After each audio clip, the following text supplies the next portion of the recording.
Yes, I'm back. I want to tell y'all about this company called VGAC. But I'm going to let them tell y'all about it. Take and check this out. Listen to it. Leave a comment at the bottom. And don't forget to hit that subscribe and like button. Y'all check this out. You're going to love this. And remember, I'm not a financial advisor.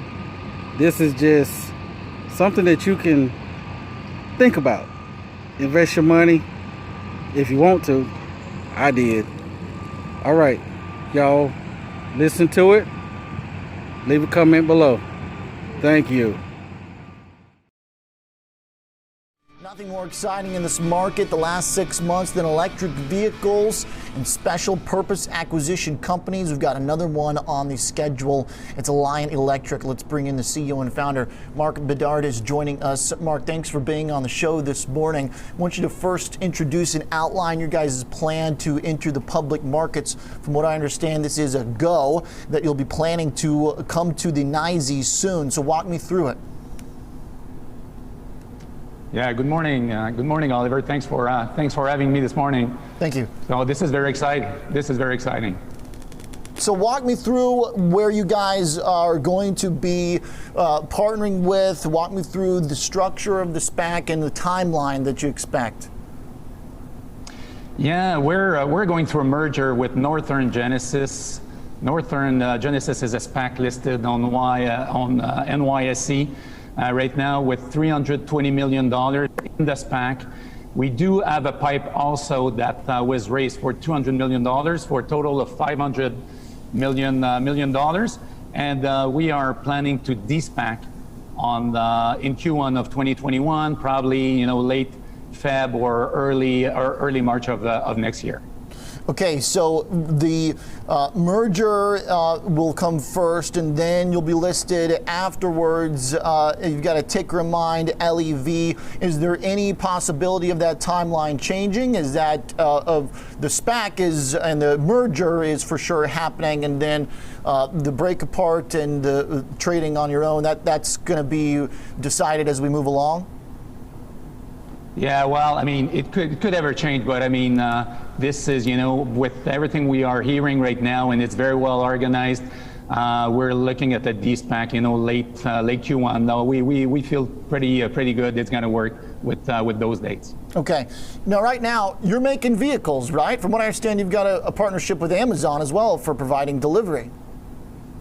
Absolutely, Oliver. I mean, this is the big difference between us and some other manufacturers as well. I mean, we're selling electric buses today. We're already the leader in electric school buses with over 300 electric school buses on the road, over 6 million miles as well, and we will be delivering the first electric trucks to Amazon within the next few weeks. And what is the size of that deal? How many trucks and for how much? With Amazon, it's a 10-truck deal to start with. The first units will be delivered, as I said, within the next few weeks, and the other ones will be delivered early next year. Okay, and walk me through the function of the trucks. Walk me through the technology.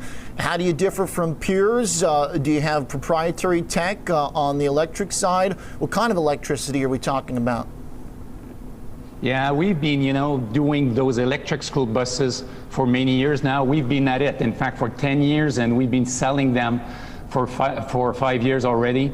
And there's a lot of commonality between the electric school buses and the electric trucks as well, all based on the same type of technology. We do have a lot of proprietary technology, like, the battery management system, the BMS, the battery thermal management system, the BTMS, and a lot of other things as well. So those trucks we will be delivering to Amazon, are based on that same technology, and they will be used for the middle mile operation, so going from one distribution center to another distribution center. So you make your own batteries, right, Marc? We do make our own batteries, and we're also buying batteries from BMW and also from Romeo Power. We have 3 sources right now. And in terms of the vehicles, are you making the vehicles? Are you partnering with the manufacturer? Or does that all happen through Lion? No, we're making vehicles, and Oliver, that was part of the secret sauce that we have at Lion. A lot of people are asking, how we can go so fast to the market, even if it's been, 10 years that we're doing this. We are building, everything is purpose-built to be electric, which makes, a huge difference. We don't do any retrofit. We do our own chassis. We do our own bus body. We do our own truck cabin as well. So we're doing, everything ourselves, and also using the very key components from tier 1 suppliers.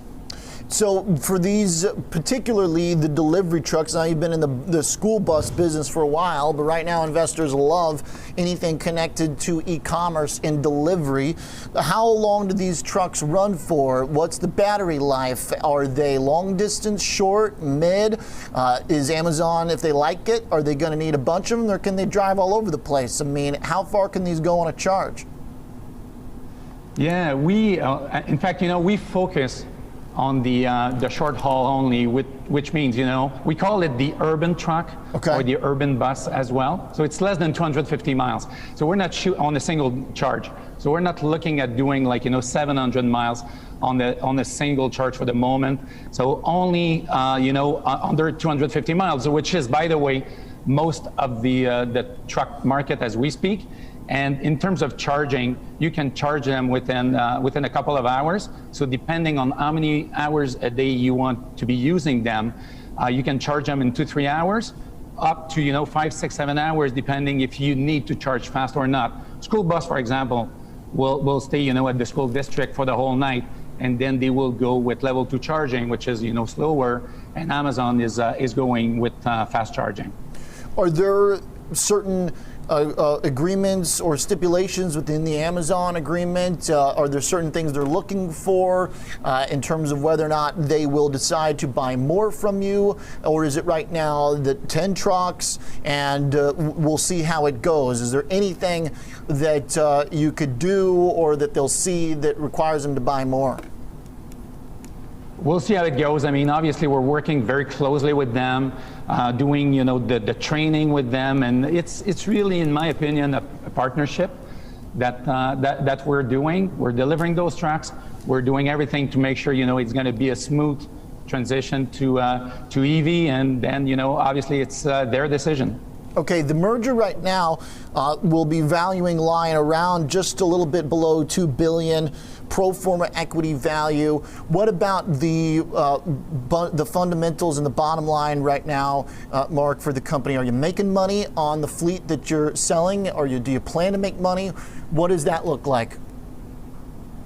Yeah, we're very close to the profit level because we've been doing this for years. Okay. And with decent margins as well. And I think what the people and the investors like is the fact we have buses and trucks on the road as we speak, and we have a manufacturing capacity of 2,500 units as well that we can do right now.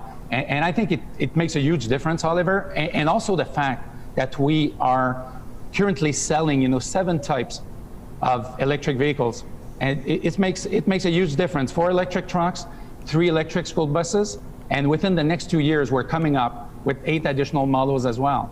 For the I think for the people and for the fleet operators, it makes a huge difference because they can try the product, they can drive them in very cold weather, very hot weather, in snow, and they can try it the same way you will try a car before buying it. Same thing when you buy a bus or when you buy an electric truck.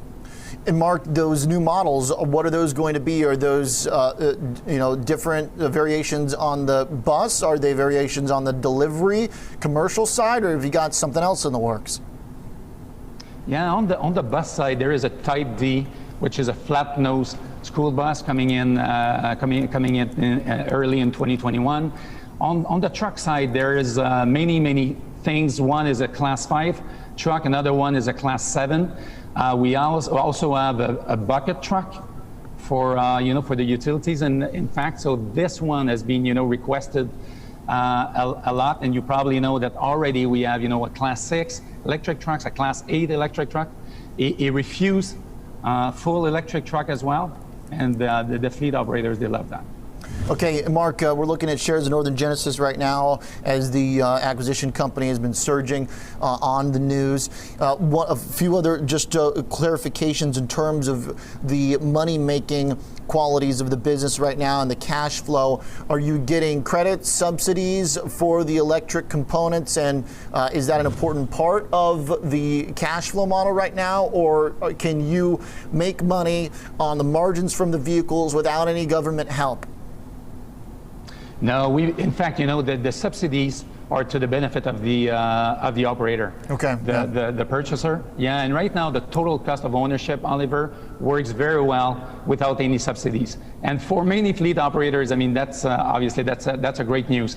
You don't need a subsidy to make it work, but obviously, any subsidy is welcome because it lowers the initial cost of the product. But without any subsidies, the total cost of ownership is working very, very well. Okay, it might change the demand function a little bit, which finds its way to your guys' bottom line. If there's a drop in subsidies, do you have a view, or do you need to see more support from the administration over the next 4 years? Do you expect it to be a policy-friendly for your business? Any insight into that right now? We do, Oliver, and I think you've seen the same thing as we saw. The Biden administration is looking, at investing, a lot of money in electric vehicles, and we saw as well, a will, for the replacement of 500,000 school buses, and this is great. I mean, this is great, obviously, for the society. This is great for the planet. This is great for the operator. Great for the kids. This is great for everyone. And with, our opening of our U.S. factory within the next 2 years, we will be very well equipped to deliver a lot of those buses, and we're looking forward to it. Okay, a good reminder, you guys are Canadian-based, so looking forward to continuing this conversation as you expand here in the States. Mark, thanks for being with us. Looking forward to watching the story. Thank you, Marc Bedard, the CEO and founder at Lion Electric.